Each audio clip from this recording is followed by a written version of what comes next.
I just want to know, how many end of the worlds are we going to have to live through in our lifetime? I don't know, but you better be ready when it happens, PJ.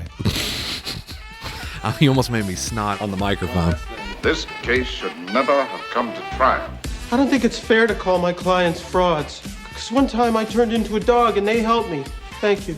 Your Honor, we would like to withdraw our plea of not guilty and enter a plea of guilty. This trial is a travesty. It's a travesty of a mockery, of a sham, of a mockery, of a travesty, of two mockeries, of a sham. If we are to have faith in justice, we need only to believe in ourselves. And the truth shall set you free! How do you plead, guilty or not guilty? Oh, guilty, but with a real good excuse. I think the truth will come forth. You can't handle the truth! I've had donuts. I've had coffee.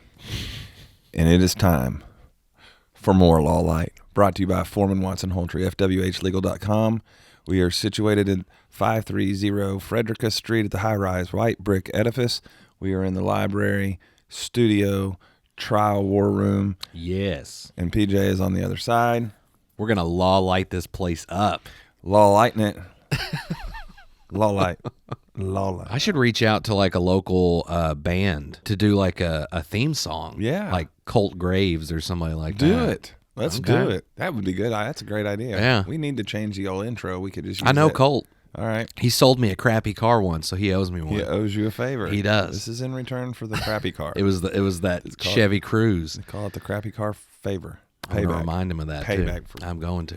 Just so people know, today's a little different for us. I think this may be one of the first times ever we've actually recorded on the day it's going to go out, right? Yeah, it's been a long time. I think we kind of started doing that, and then it was help like, you out. yeah, we probably should do it a little bit Thursdays. earlier. Yeah, but it's been a while. Okay, well, happy Friday morning to everybody. First of all, we, not to start off on a downer, but this war that's going on has really caught my attention, and I've tried not to really pay attention to it the last 3 days because with this trial, I've just been so focused on it. But yesterday, while the jury was out deliberating, I was getting caught up on reading about some of it, and with the nuclear plant that was bombed and was on fire yesterday. I think I saw that it was like 8 to 10 times the size of Chernobyl, as far as the fire and.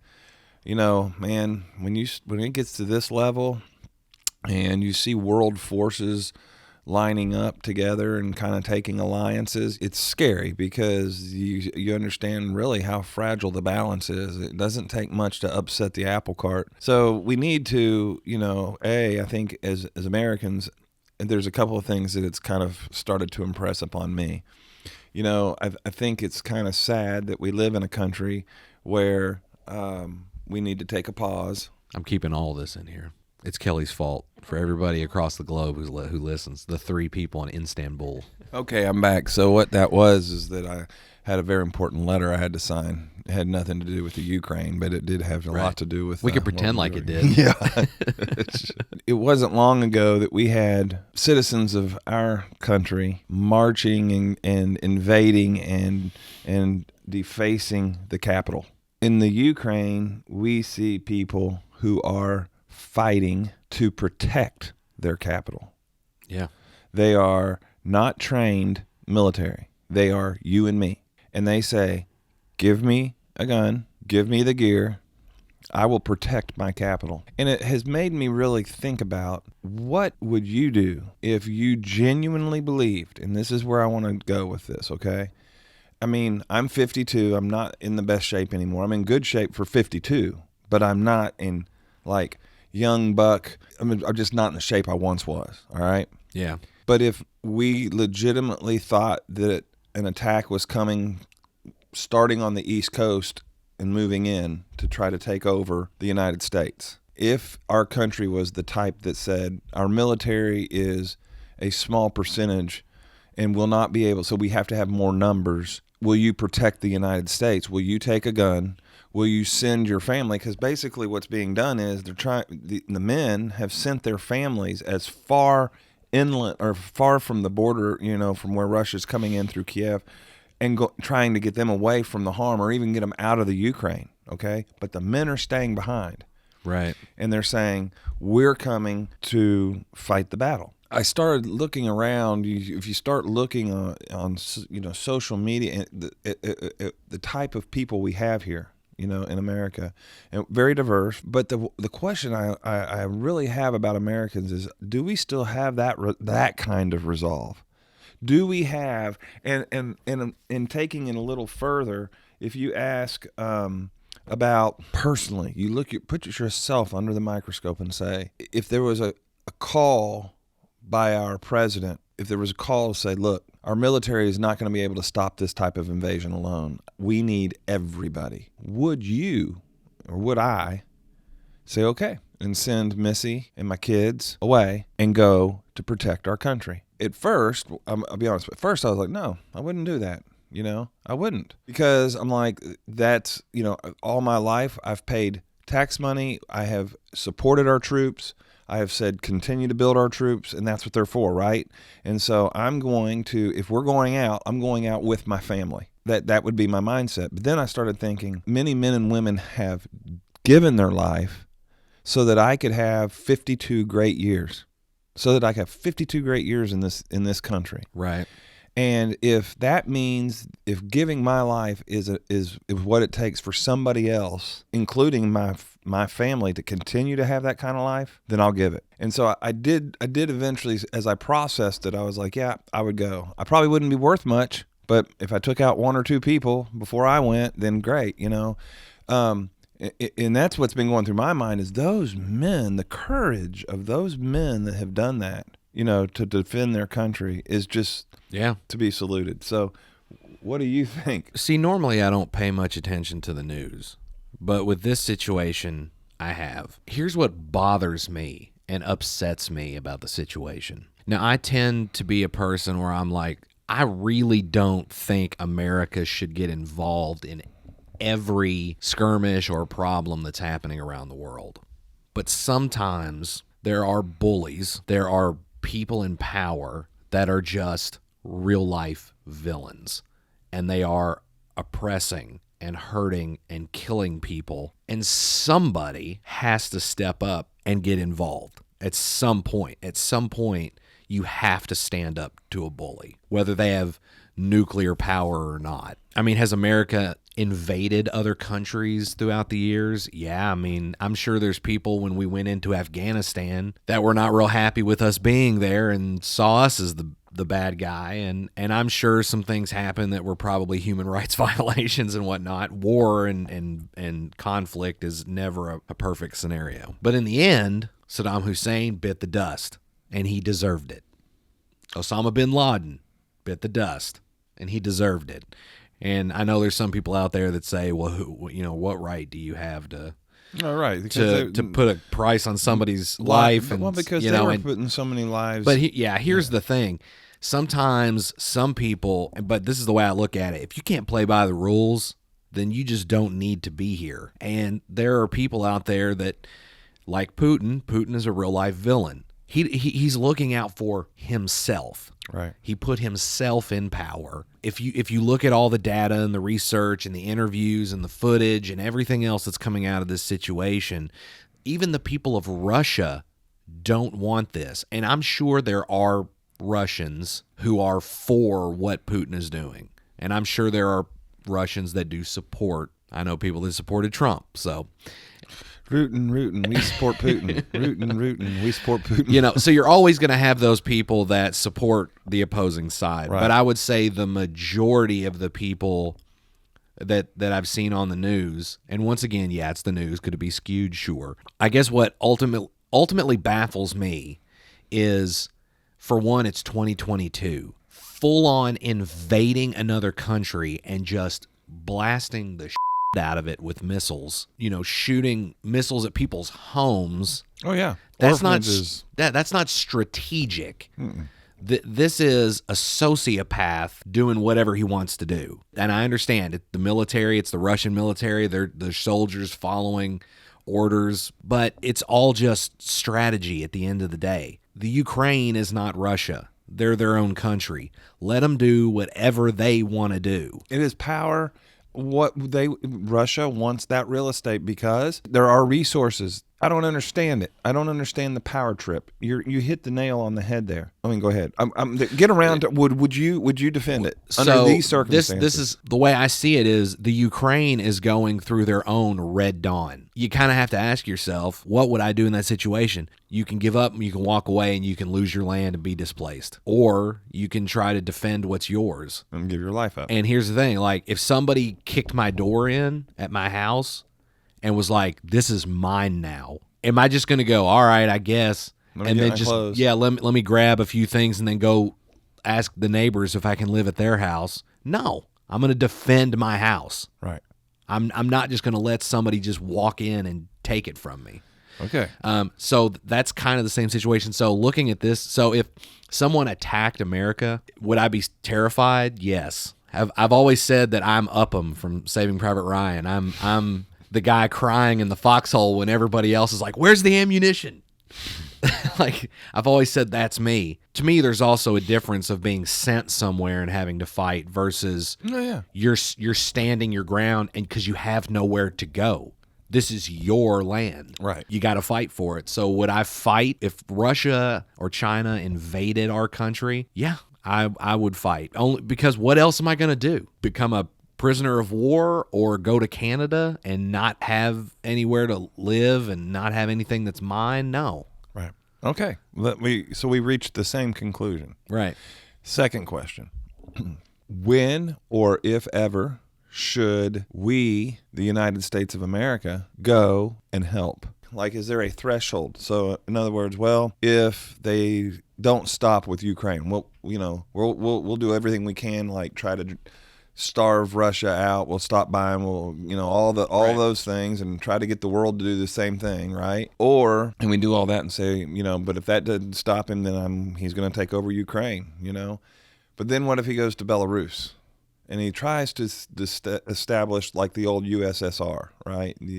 And so he's going to start picking off these countries one at a time. At what point does the United States say, "No, you're not going to do that"? And other world powers, but I mean, let's face it, do we? I recently learned Alaska is only 55 miles off the coast of Russia. Yes. That's how close America actually is to. I didn't realize. They said at certain points in Alaska, you can stand and you can look across the water and see Russia. Right. You can see their land. It's only 55 miles away. Going back to your question, I've asked this since the beginning of this whole situation. Where does it stop? That's right. He says the Ukraine is mine and I'm taking it. Well, what gives him the right to say that? And what gives him the right to do that?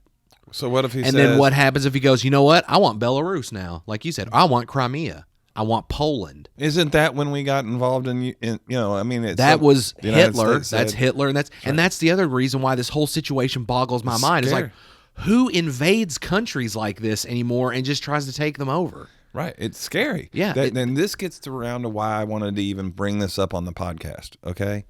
It is that this isn't just a, quote, conflict, end quote. This has the birthing pains, to me, of a world war. And we're not going to just fight a world war with machine guns and airplanes anymore. If it becomes a world war, it is going to be a major conflict.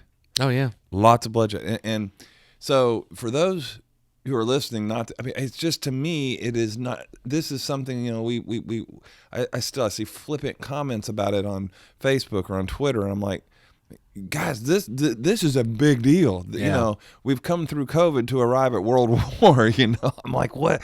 And so keeping an eye on it, I want to be optimistic that at some point the United States and other world powers would say, "This isn't happening, back down, we're going to take care of you." But I don't know what the criteria and of course, there's only a handful of people that know what the real plan is, right? Right.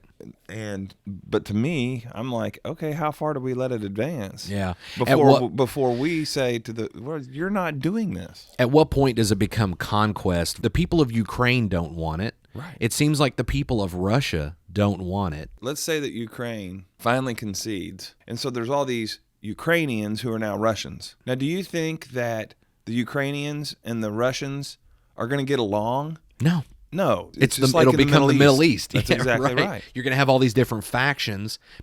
And I know that it's kind of like that on the border of Ukraine and Russia now anyways. Right. I don't know. I just can you not just have your own country and be happy with it?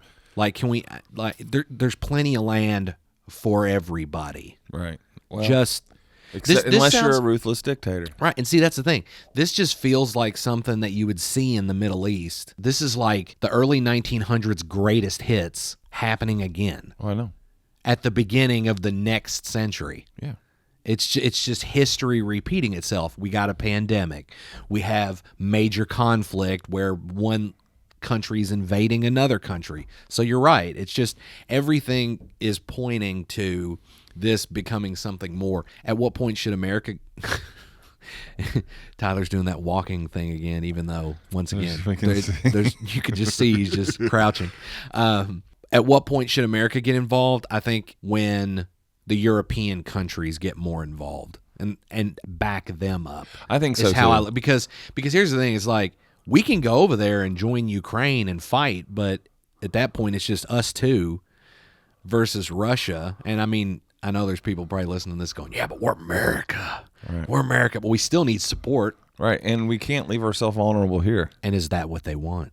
Are they hoping we'll go to Ukraine? I don't want to incite fear on the podcast. And then the Russians will get in their little boats and go 55 miles into Alaska? Well, I tell you what, where I thought you were going to say when you were like, well, what keeps them from, going to Croatia? What keeps them from going to, Belarus? What keeps them from going to Alaska? Right, and that's why I say, where does it stop? If he takes one country, then why? What's going to stop him from? Now, here's two things that I found interesting, and this kind of goes back to the previous podcast subject matter. So Pat Robertson came out. I don't know if you saw this or not. He's the televangelist. Oh, he hosted like the 500 Club or the 600 Club or whatever. And that makes it so hard for. Go ahead. So he came out and he said that Putin is being compelled to do this by God, because it's part of Revelations and it's the beginning of Armageddon. I'm sure there's a lot of people out there that's where their mind goes immediately. When there's major conflict, it's like, oh, this is the beginning of the end, right? In the Bible, it says that wars, famine, plague, and all that is a part of the end of times. Earthquakes. Right. Natural disasters, all that. However, it also says that the end will come like a thief in the night. So if Pat Robertson is getting on the television or going on major news sources and saying, hey, everybody, this is the beginning of the end, you can be certain it's not the end. Right. Because when you think it's coming, that's not when it's going to happen, according to the Bible. Mm-hmm. So, and also in the very end, like right before it ends, is when there's going to be this false sense of peace and security, because it does talk about that. Mm-hmm. Are you quoting Scripture? I am. No, I'm just... Do you believe it? I don't know if I believe it, but I'm quoting it. I'm just, I've always said, I know enough about the Bible to be dangerous. Hey, I'm just asking you if you believe what you're telling me. So that's the thing. Do you believe it? Because if you do, it's God inspired. And then we just solved the riddle. Bam! Leslie, you can thank me later. I just resolved the conflict. No more Kenny. No more anything. What we have is PJ quoting Scripture that he believes. Scripture is God inspired. We've got God into the equation. He believes him. Done. Welcome. Welcome, brother. Welcome. Stop trying to make this something more than it is. No, I guess what I'm saying is I'm trying to be comforting to people who may not know and are freaked out if they're religious or they have faith. It's like, I seriously doubt this is the end because of those very specific things in Revelations. So if it comes like a thief in the night, it's not going to happen because Pat Robertson got on the New York Times and said, here comes the end. You're not going to know that it happens. And plus, like I said, the whole peace and security thing. And it's all in there. You can read it if you believe that sort of thing. All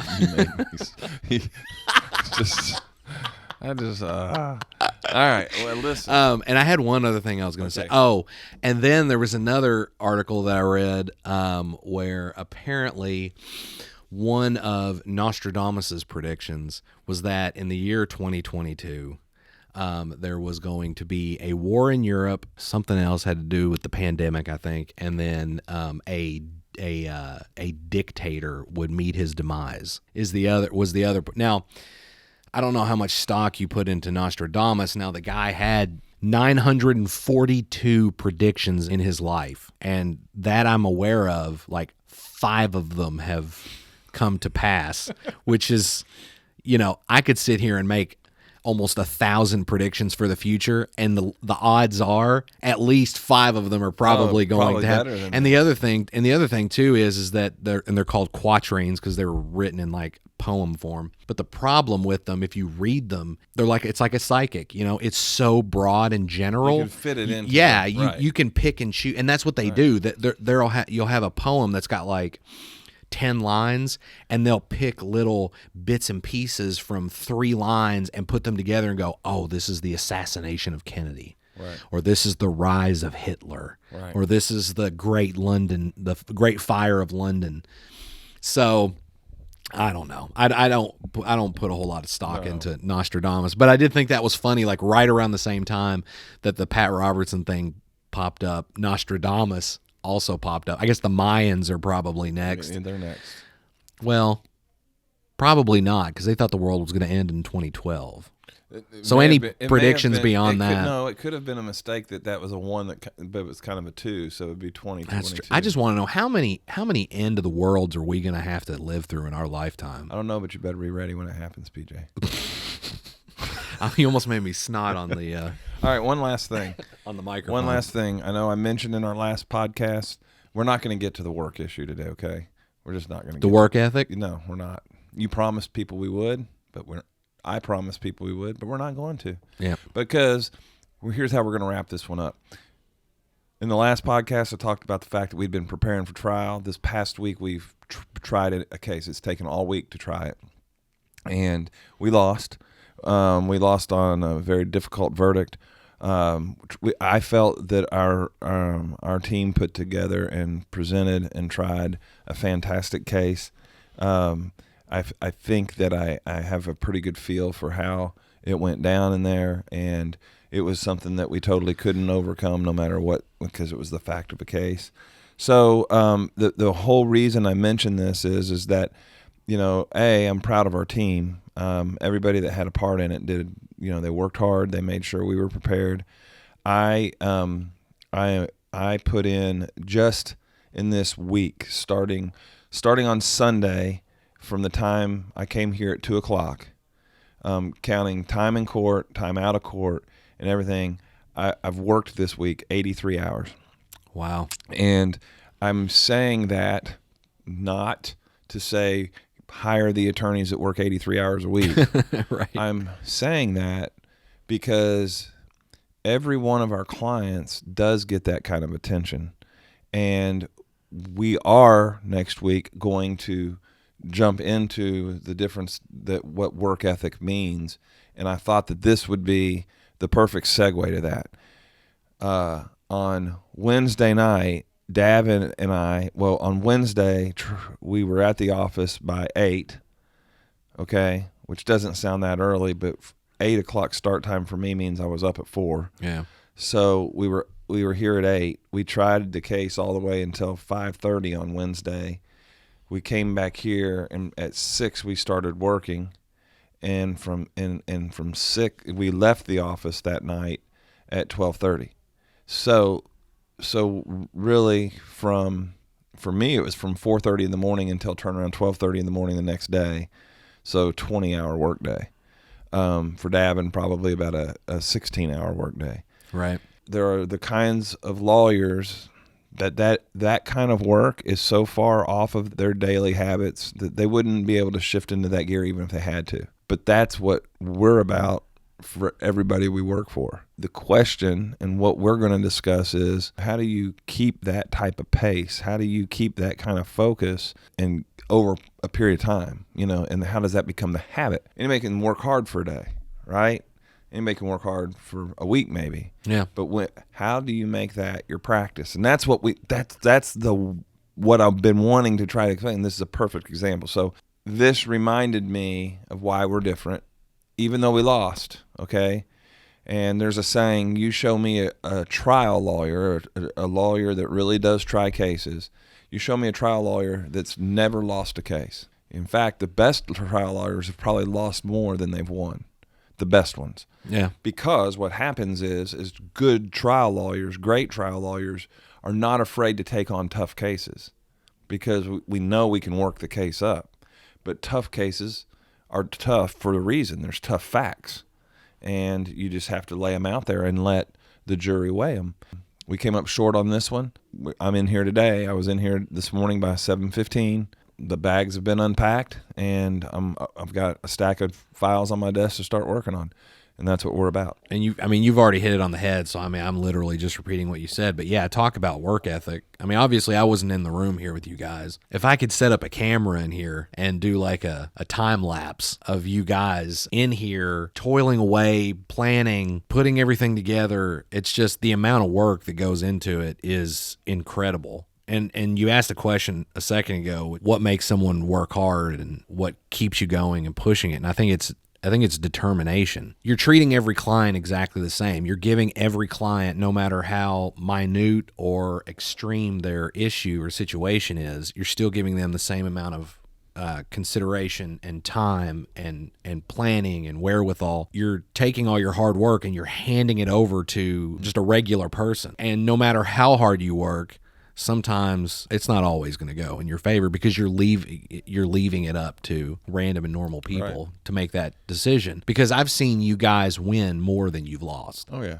And that's going to happen. With me and the whole making independent films and stuff like that, I've had far more failures than I've had successes. There's people out there that are doing this and like doing the filmmaking and all that. They're far more successful than I am. But at the end of the day, it's like, what do you use to determine success? Do you determine, is it based off number? Is it based off quantity of films? Is it based off quality of films? Like, it really kind of depends on you. But I've fallen flat on my face many times. Mm-hmm. And I know people who've done the same thing and they just give up after the first time. But that's just like, if you do something that you love and you're good at it, you won't give up. Even when you fail, you're going to keep going. You're right. And last thing I would say about that is when you said the only way you do that, the one word you used was determination. Mm-hmm. And here's where I want you to know where my determination comes from, just personally. Okay, personally, the reason I'm determined is two things. One is I believe I was given from my Creator a gift, and the gift of communication. And the persuasion and being able to think and speak and articulate it. And there are some people that they can't speak it, but they can write it, right? Authors, poets, okay? But they're not good speakers. And there are some people that just can't think it. And so I think I have to be obedient with that gift. I need to give that gift back. And if I'm going to give that gift back, I want to do it with all I've got because I want it to be pleasing. I want to say, thanks for this gift. You're going to get my best. Okay. Right. So that's number one. The number two, bringing it to a personal level instead of just from my spiritual standpoint for me. Number two is this. If my car is involved in a wreck and it has to be put back together, and I'm using an example of a profession. So if my car is damaged in a wreck and I have to take it to somebody to put it back together, where there's all different paint and body places, right? You have Shade Tree paint and body places all the way up to the high-end shop. I want to take that vehicle, I want it put back together as close to perfect as possible. Now, no car is ever perfect once it's put back together, but I want it to look, operate, last as if it had not been involved in that wreck, right? And so I say to myself, if you were to ask me to fix my car, I couldn't do it. Or if I could, it would be terrible work because I don't know with my hands how to craft a car back together. I don't know how to do that. And so what? I am dependent on the person I take it to do a good job, right? Yeah. Well, when people need a lawyer for whatever the conflict is, there are all levels of lawyers, and they are totally dependent upon us to do a good job. Yeah. And when all of that is placed on me, that responsibility, I am going to work as hard as I can because I know that person's depending on me because they can't do it themselves. It's very hard to be a do-it-yourselfer lawyer. You'll get yourself in a lot of trouble. Right. Okay? Yeah. And so they need a lawyer. And I know that they're entrusting whatever mess they have to me. And one of the things, you don't get to sit in on a lot of my meetings with clients, but one of the things I tell new clients when I'm across the table from them is this: give me your problems. Let my team, let us handle your problems. You have one job now. Get well. Heal. Get yourself back into good health. Let us handle all of the mess. Let us work with the insurance. Let us present it to a trial if we have to, right, in a trial. Let us take all of that burden off of you. And now we've got it. And what we do with it is a major responsibility. So that's the number 2 behind my dedication is I know people are vulnerable and dependent. And if I don't do a good job for them, it could really devastate them. That's the 2 reasons behind determination for me. That's why I'm determined. And there is nobody in this world that hates losing a case more than me. You know, somebody asked me, what are you going to do? Last night, Davin's like, what are you going to do tonight? And I was like, I'm eating a whole pizza by myself. So I did too. No, Missy had a couple pieces, but yeah, I agree with you. Determination. It's one of the words that was going to come up, but we'll really get into this next week. We will, and look forward to it. And we may have some news for our listeners soon about maybe a sponsor or a location type doing some on location podcasting. So big news out there. Anything else? No, I think we pretty much covered it. From World War to... That's right. Law Light stands with the people of Ukraine. A confession of belief in God right here on the podcast. Is that what you took away? Brought to you by Foreman Watson Holtry, FWHlegal.com. Find us on our website and all of the platforms of social media. We appreciate you. And until next time. This case should never have come to trial. I don't think it's fair to call my clients frauds. Because one time I turned into a dog and they helped me. Thank you. Your Honor, we would like to withdraw our plea of not guilty and enter a plea of guilty. This trial is a travesty. It's a travesty of a mockery, of a sham, of a mockery, of a travesty, of 2 mockeries of a sham. If we are to have faith and justice, we need only to believe in ourselves. And the truth shall set you free! How do you plead, guilty or not guilty? Oh, guilty, but with a real good excuse. I think the truth will come forth. You can't handle the truth!